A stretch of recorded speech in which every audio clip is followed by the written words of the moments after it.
Okay, lecture 3. A problem occurs. Okay, welcome once again sa ato ang World Evangelization Lectures 12. So, karon nata sa lecture 3 og ang lecture 3 naghisgot mahitungod sa pagtumaw no sa problema. Pagsugod sa problema. Atong hibaluan nga sa lecture 2 ang katapusan didto nga gipanalanginan ang Dios sa Dios ang tao pinagi sa paghatag niya sa covenant. Pero subo nga palandungon nga sa dihang gihatag sa Dios ang kasabutan ngadto sa tao ang covenant mao ni say nahimong hinungdan ngano ang problema ug ang pag-antos kasakitan or baka napukan ang tao sa dihang misupak ning maong kasabutan. Now asa man napukan ang tao sa diyang gisupak niya ang kasabutan. Now, napukan ang tao sa duha. Una, ang tao napukan diha sa kasalanan. Okay? Ug i-lecture gyapon na 3 and 4 nagi din ha. Ikaduha, ang tao napukan niya nang gitawag kasakitan. Ang kasakitan mao say consequences no sa pagsupak sa tao sa kasuguan sa covenant or sa kasabutan nga gihatag sa Dios ngadto kang Adan. Now ang lecture 3 ato makita nga mo ni siya naghulagway sa pagsugod sa problema nganong natay problema nganong dunay mga kalisdanan sa atong kinabuhi.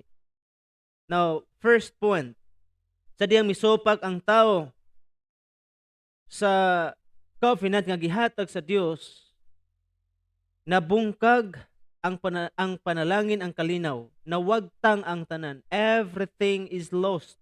Muna sa point number 1. Nawagtang ang tanan. Unsa may nawagtang? Number 1, man lost its life. Nawagtang tong kinabuhi, di ba? Kung atong makita nga ang tao gibuhat sa Dios o gipanalanginan o gihatagan sa Dios og kinabuhi. Na unsa ning maong kinabuhi nga nawagtang ang kinabuhi nga walay katapusan. Muna ang tanang tao ilalom sa kasalanan nagkinahanglan og kinabuhi nga walay katapusan. Mo nang gitanyag sa Biblia ang kinabuhi nga walay katapusan pinagi sa pagtuo kan Jesus Christ madawat ning maong kinabuhi nga walay katapusan. Ngano ang Biblia nagtanyag niana tungod sa sala, tungod sa pagkapukan nawagtang ang maong kinabuhi. Ephesians chapter 2 verse 1, as for you were dead in your transgressions and sins. Dead because of transgressions and sins. Patay kita tungod sa atong mga kasalanan o atong mga kalapasan kana naghulagway kanang maong kamatayon naghulagway sa pagkahimulag. Nawagtang ang maong koneksyon ang atong kadugtungan ngadto sa Ginoo nga mo'y nagsupply sa kinabuhi nga dayon. Ikaduha, ang nawagtang nato ang atong pagkaanak sa Dios, di ba kaniadto anak sa Dios ang tao, gitawag anak sa Dios. Apan human nakasala ang tao. Matud pa diha sa John 8:44, the children of God became children of the devil.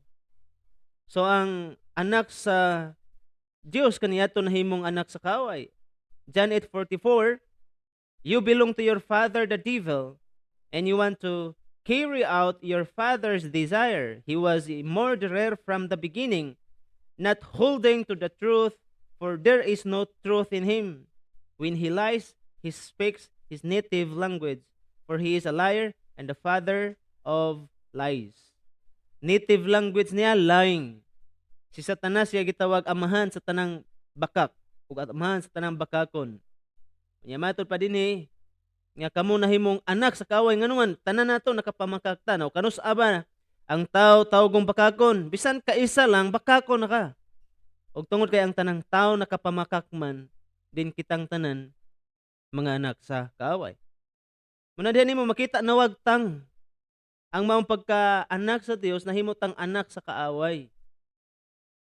Then ikatulo, man lost his dominion. Tanawa sa Galatians 5:4-8, formerly when you did not know God, you were slaves to those who by nature are not God's slave. Kaniadto ang tao unsa siya? Ang tao na ay dominion, na ay authority sa pagdumala sa tanan nga mga binuhat sa Dios, sa mga kahayupan o sa kalibutan o tanang butang. Gitugyan na sa Dios sa tao sa pagdumala. Apan unsang hitabo sa diyang napukan ang tao na himong slave. You were slave, matod pa ni Apostol Pablo. Apil na si Adan ani og tanan nga mga tao sa nihang wa pa ta sa Ginoo, slave ug ulipon ta. Hebrews 2:15, and free those who all their lives were held in slavery by their fear of death. We are all slave. Nya kini gihulagway nga ang tanang tao slave ulipon sa kahadlok sa kamatayon. Yes, tinuod na. Walay tawo wa mahadlok og kamatayon. Bisan ang mga tao moingon wa ko mahadlok mamatay, kanang mga tao nga mag-ingon ana mo nay number 1 nga nahadlok sa kamatayon. Kaya ang tao nga tinuod nga wa mahadlok sa kamatayon di na magsigig mention ana. So igalay igso nato makita nga ang tanang tao nahimong naulipon sa sala ug tungod sa mga pagkaulipon sa sala nahimo putang ulipon sa kahadlok sa kamatayon, mga kaigsuonan. Kitang tanan mga matay muna maghisgot na ganig sakit, maghisgot na ganig balatian, bisag unsa na kaisog, mubati ginagkahadlok. We are all slave. Ilalom ta, ulipon ta sa kahadlok, sa maong kahadlok. Ug nganong naulipon ta sa maong kahadlok, tungod na sa diyang napukan ang tao, kay sa diyang napukan ang tao, gitunglo man sa Ginoo ang tanan. Ug tungod sa maong pagkapukan, nangamatay man ang tanan. Kitang tanan, mga kaigsunan, we are spiritually dead. Ug tungod niya na higala igsoon tungod sa atong pagkahimulag na miligro ang atong kinabuhi ngadto sa way katapusang kamatayon sa impyerno. Ug munay way tawo wa mahadlok sa impyerno. Munang kung maghisgot tag impyerno ug langit dili ganahan ang tawo maminaw niya na. Apanangay natong hinumduman mga kigsunan ngano ang tawo dili ganahan maminaw tungod kay mahadlok sila. Pareha ra gud og sakit. Mahadlok magpa-check up kay mahadlok makabalo. Parihara po na sa spiritual nga kinabuhi, dili ganahan. Numuadtog simbahan, dili ganahan maminaw pulong sa Dios, dili ganahan maminaw wali, tungod kay mahadlok sila sa maong kamaturan. Apan ang Biblia nagingon, you will know the truth and the truth will set you free. Inalan, atong dawaton ng kamaturan. Ug munay kamaturan sa itong kinabuhi, mga kaigsunan. Now, kitang tanan, kaniadto we are all righteous. I mean, ang tao sa wa pa siya mapukan matarong. Apan sa dihang na napukan ang tao, ang maong pagkamatarong nahimong napulihan og guiltiness. Nahimong guilty ang tao, nahimong makasasala ang tao.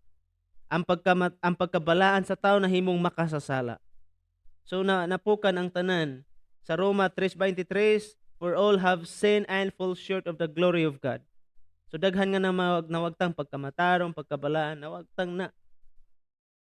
Ug daghan pang butang nga nawagtang sa atong kinabuhi, mga kaigsunan, bisan peace of mind, kalinaw, no, nawagtang na sa kinabuhi sa tao.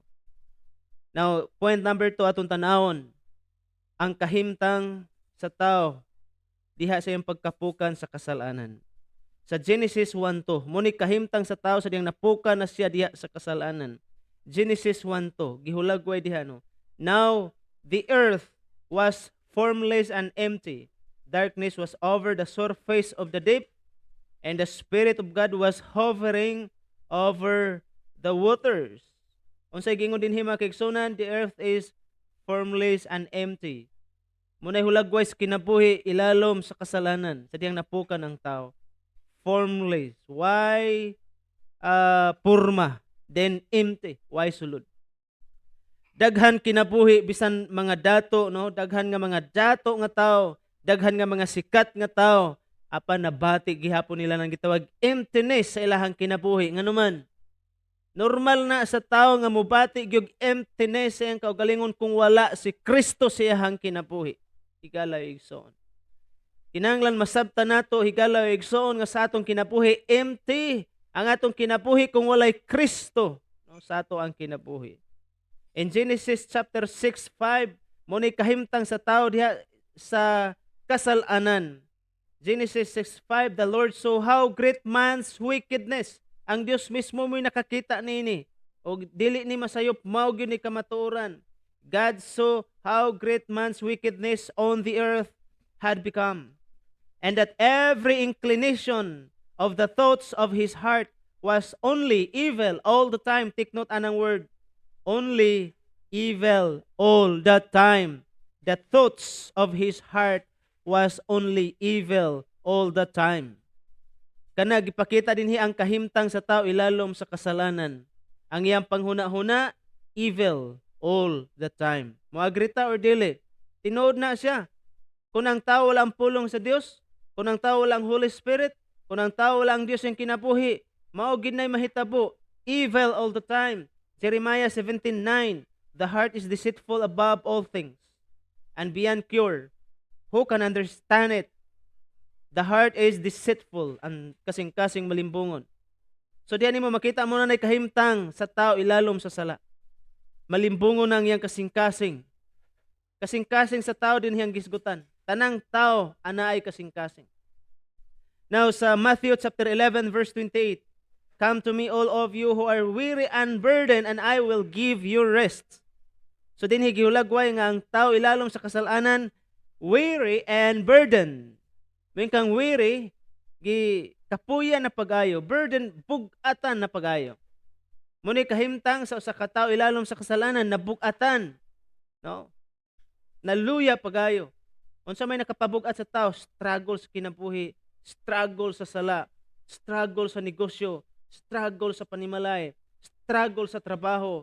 Di ani mo makita makaigsunan nga makaingon usahay ang tao, kapoy nako, gikapoy nako, gibudlay nako. Nganong mao nay gibati sa tao tungod kay kitang tanan mga makasasala. Ug munay kahimtang sa tao ilalom sa kasalanan, nabugatan, gikapuyan na pag-ayo sa kinabuhi. Muna ang tao magigsuon nga wala pa sa Ginoo, munay mabati niya. Makita nimo enjoy kayo sa kahilayan, pero deep inside naa nang kabugat. Deep inside sa kinabuhi sa mga tao naa nang gitawag struggle. Ug munay kahimtang sa tao ilalom sa kasalanan. Isaiah chapter 1 verses 4 to 6. A sinful nation, a people loaded with guilt, a brood of evildoers, children given to corruption. They have forsaken the Lord. They have spurned the Holy One of Israel and torn their backs on him. Verse 5. Why should you be beaten anymore? Why do you persist in rebellion? Your whole head is injured, your whole heart afflicted. From the sole of your foot to the top of your head, there is no soundness, only wounds and welts and open sores, not cleansed or bandaged or soothed with oil. Muni kahimtang sa tao, tanaw unsay kahimtang sa tao? Loaded with guilt. Unsay reaction sa Dios? Sinful nation. Sinful people. Kanang word muna sa expression sa feeling sa pagbati sa Dios sa iyang pagka-disappointed, no, sa kinapuhi sa mga tao ilalom sa kasalanan. Disappointed ang Ginoo. Nasigmuyo pag-ayo ang Dios. Gipakita diha pinaagi niya ng pulong, di ba? O grabe kayo.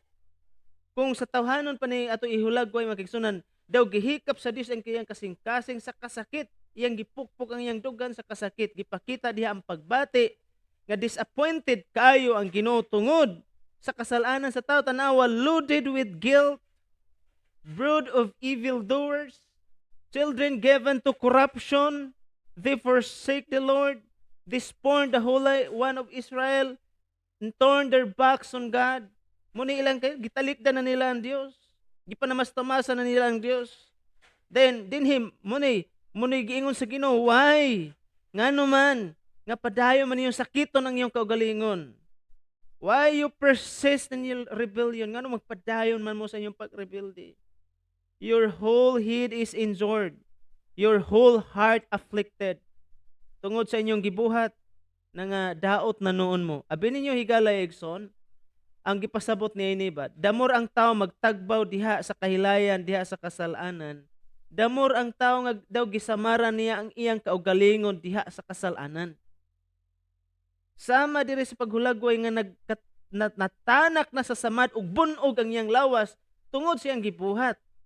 Nga sama daw gipakong niya pirmi ang iyang ulo diha sa bato or sa simento. Munang sa diha ang tao magpadayon sa bisyo, sa diha ang tao magpadayon sa kahilayan, sa diha ang tao magmagahi sa pagduol sa Ginoo. Sama ra nga iyang gisamara ng iyang kaugalingon. That is an act of rebellion against God. Muna'y pagpakita dinhi. Then matud pa, why you persist in rebellion? Ngano magpadayon man gid mo sa pagrebelde? Apan ngano man? Ngano ingon man tudana ngano nagpadayon man sa pagrebelde ang tao? Because of sin mo na nay kahimtang sa tao. Naulipon na diha sa sala ug munay iyang kahimtang diha sa kasalanan. Continuous ang iyahang rebellion. Continuous ang iyahang paghuna-huna para ra sa kaugalingon, mga kaigsonan. Mark chapter 7 verse 21 abot sa 23 na gihapon ta niya nagitawag state of man or kahimtang sa tao. For from within, asa gikan ang sala, sulod. Dili ang sala, mga kaigsonan, sultihan tika, wala nagagikan sa diskuhan, wala nagagikan sa ilimnon. Ang sala nagagikan sa sulod. Now, para imo masabtan, paminaw, pag-ayo, higala, igsoon. For from within, si Kristo mismo nag-ingon ini, gikan diya sulod, out of men's hearts. Unsa? Mugawas ning gitawag dautan nga mga pangunahuna. Sexual immorality kanang kaulag, thief, pagpangawat, pagpatay, pagpanapaw, greed kanang kahakog, malice, deceit, lewdness, envy, slander, arrogance, and folly. All these evils come from inside and make a man unclean. So asa nagagikan ang sala? Sulod. Nganong naghubog ang tao? Nganong niadtog diskuhan ang tao? Nganong naghudya ka ang tao? Nganong nagsultig dautan ang tao? Nganong nanapaw ang tao? Nganong nagbuhat og dili maayo ang tao? Nganong nagbuhat og hugaw ang tao? Tungod sa sala. Mando na sa sala nga nagagikan sa sulod. Ang sala nagagikan sa sulod sa kinabuhi sa tao. Ang sala anaa sa sulod sa kasing-kasing sa tao nga mo kontrol sa iyang huna-huna, mo kontrol sa iyang pinulungan, mo kontrol sa iyang binuhatan, mo kontrol sa iyang lawas. Ang sala gamhanan kayo nga hinagiban ni Satanas nga iyang gibutang sa kinabuhi sa tao ug karon mao na ni nagkontrol sa tao. Ang tao ilalom na sa kasalanan. Ug mo nay kamatuoran higala o igsoon. Daghan kayo karon nga mga legalistic nga mga simbahan. Nga diin ang ilang paghuna-huna, ang tao nakasala kung nag-inom na didto sa pag-inom. Ang ilang gihuna-huna nga katumbino mao toy sala. Pero angay nato hinumduman nga ang sala na diri na nagikan sa kasing-kasing. Sala tinuod ng pag-inom. Pero angay nato hinumduman nganong nag-inom siya, nganong naghubog siya, nganong nangabit siya, nganong nanapaw siya, nganong nganong nangulag ang tao, ingon ana, no? Sorry no, medyo kuan kayo ato ang pinulungan namang gini sa Bible. Kaulag may tawag ana, sexual immorality. Yang nganong mo na gibuhat sa tao tungod sa sala. Ang sala mo'y mumando sa huna-huna, kasing-kasing, sa pagbati, no, sa pinulungan, sa lawas, no, sa kamot.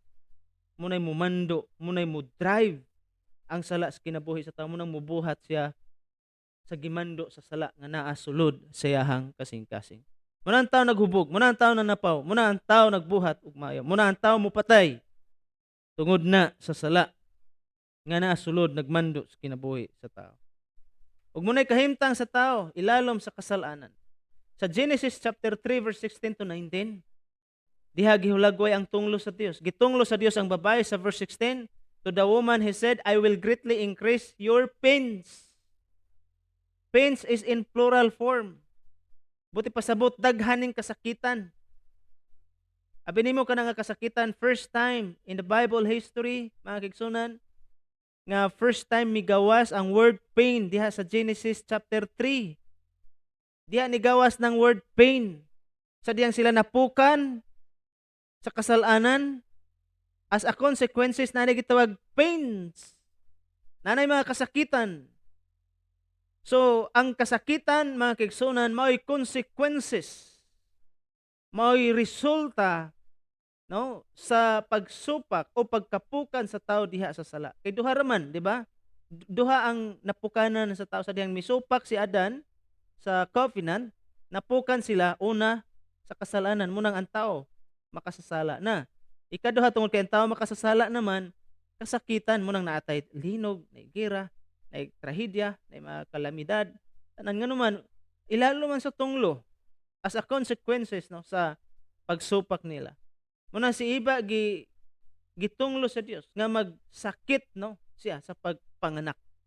Patasan ang kasakit sa pagpanganak pero dili na nakasentro kay sa pagpanganak lang. Kanang word pain pwede na nimong ma-apply sa bisan unsang kasakitan buti pasabot nganong natay nga mga kasakitan karon bunga na o resulta na siya sa kasalanan. Wala na magpasabot nga tungod kay nagsakit ka karon tungod kay nagproblema ka nakasala ka, no?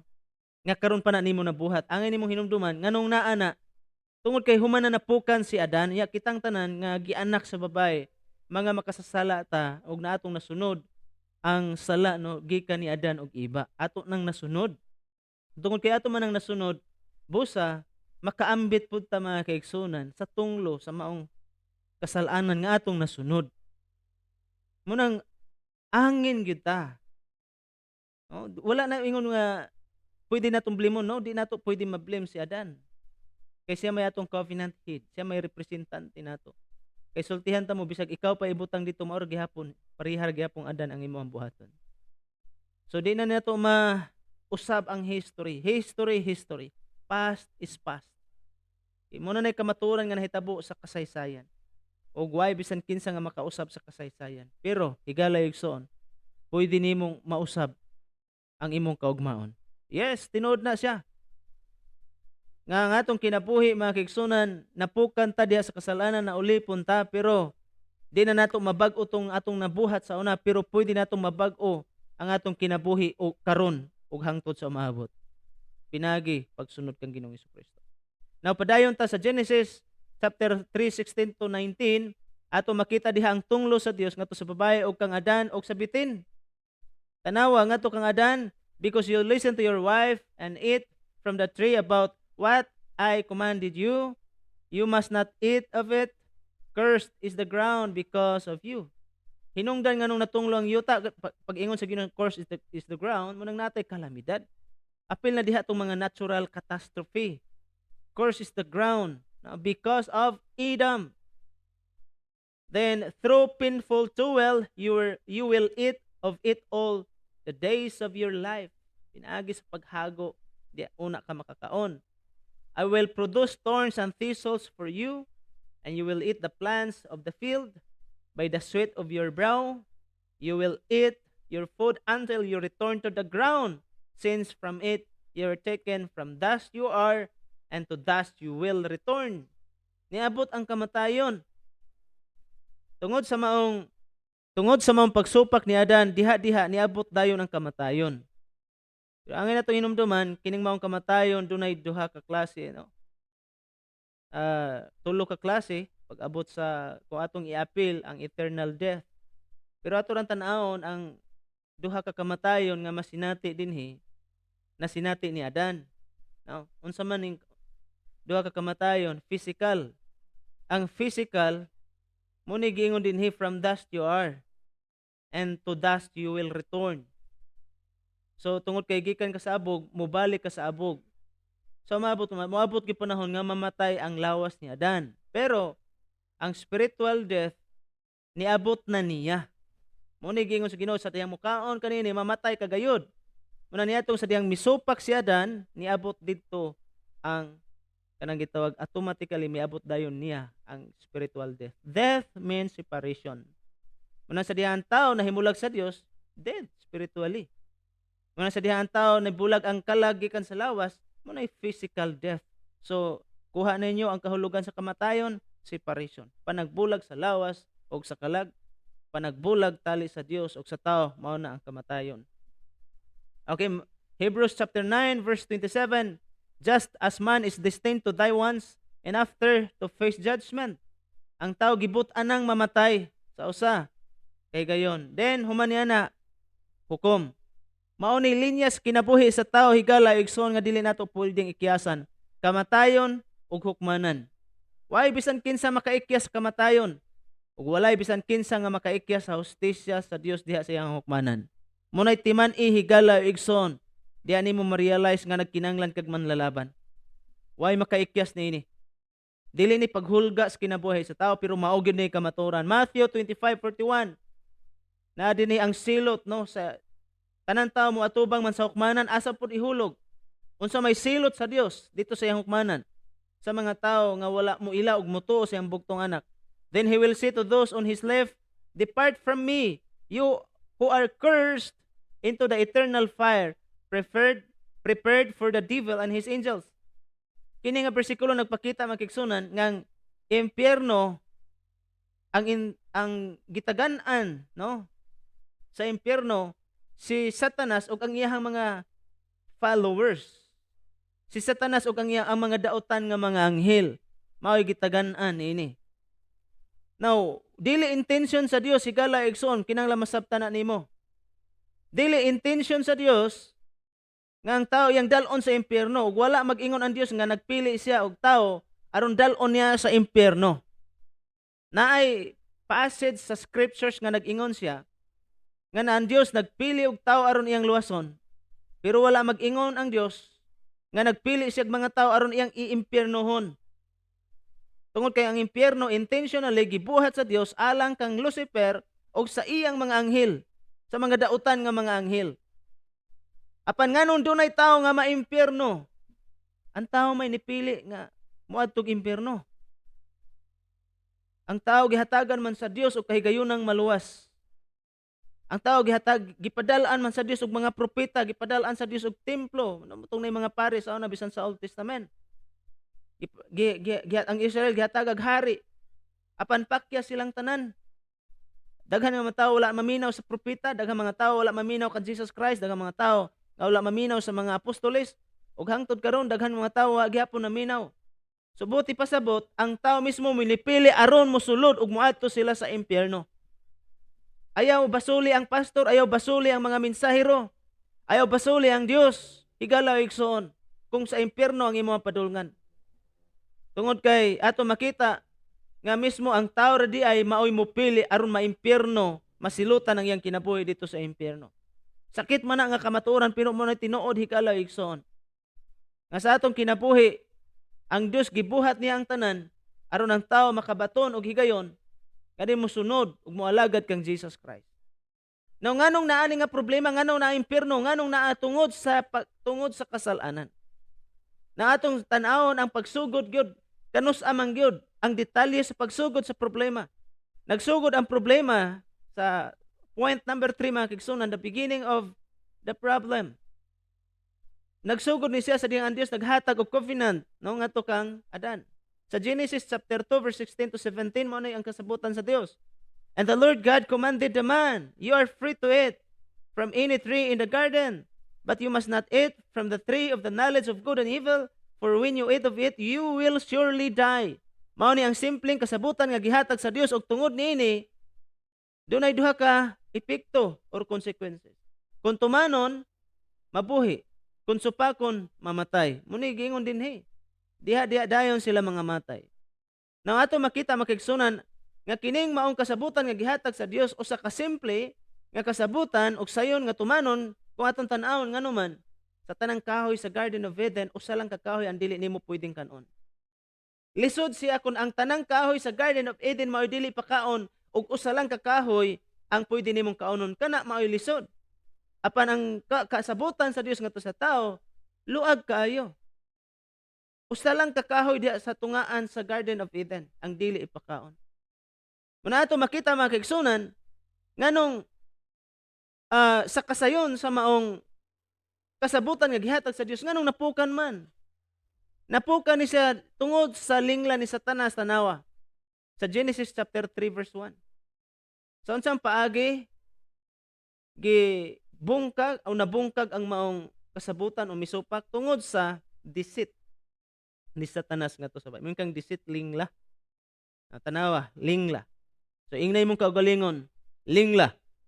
Genesis 3:1, now the serpent was more crafty than any of the wild animals the Lord God had made. He said to the woman, "Did God really say you must not eat from any tree in the garden?" Did God really say? Tanawa na nga tuno higala igsoon. Say Satan, he's trying to throw confusion into the minds and the hearts of Eve. Gibutangan ni Satanas og confusion ang una-una og ang kasing-kasing ni Eve sa kasuguan sa pulong sa Ginoo. Mao nay paboritong taktika o teknik ni Satanas higala igsoon magbantay gid kaniana. Iyaha kang butangan, so munay pinakapaborito gikan pa lang ni Adan ug Eva.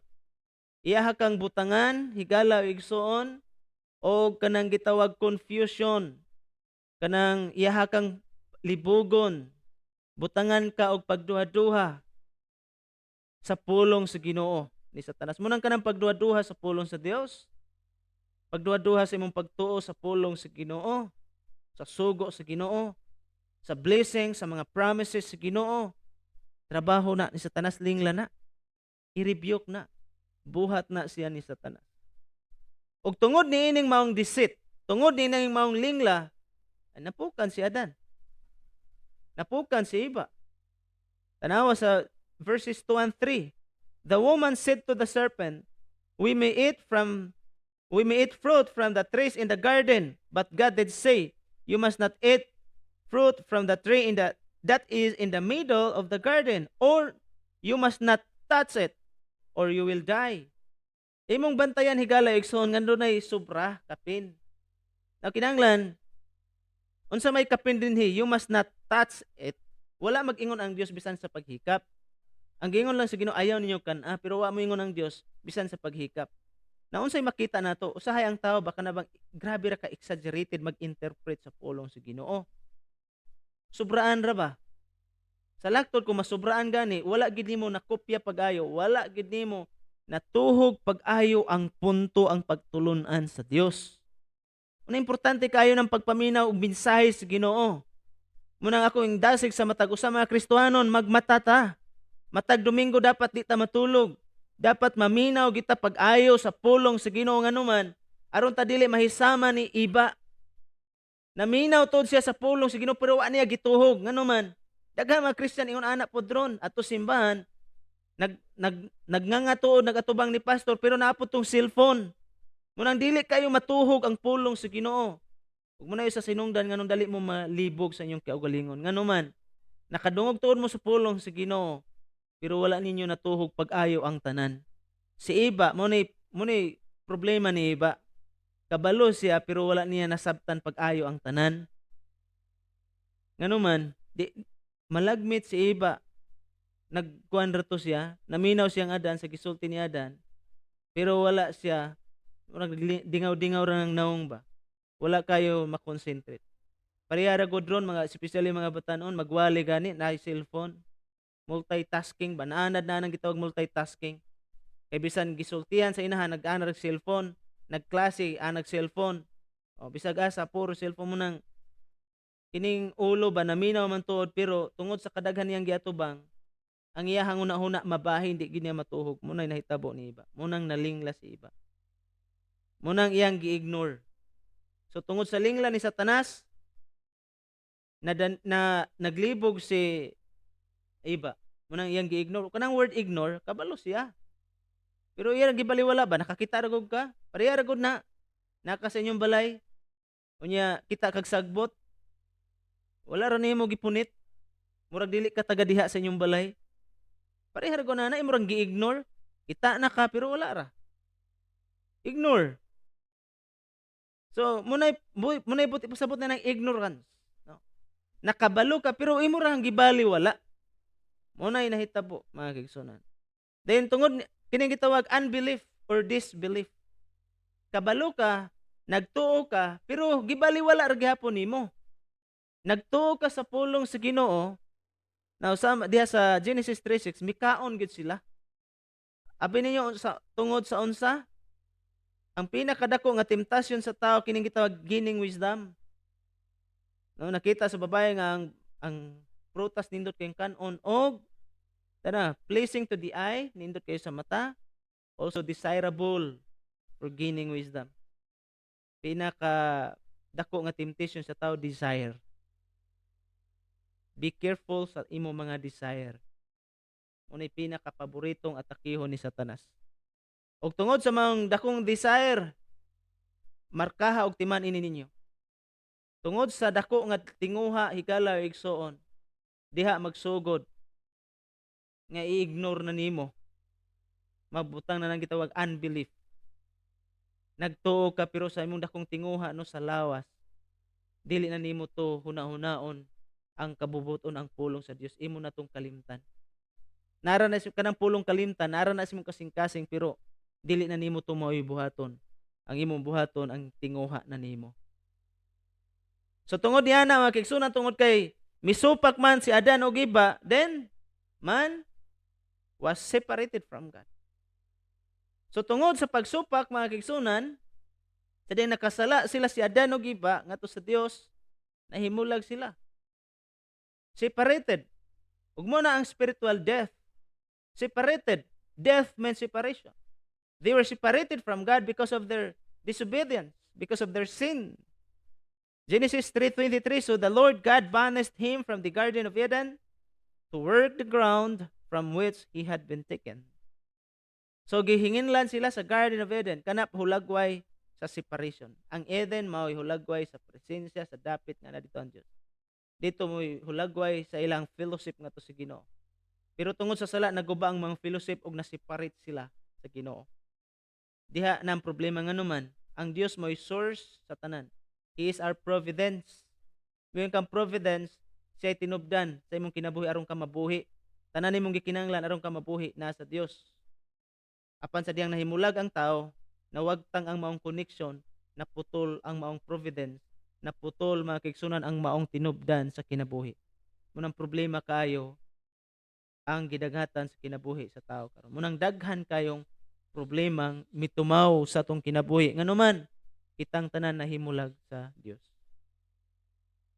Okay, so sa lecture 4, i-discuss diha ang kanang gitawag essence or tinubdan sa tanan nga mga problema.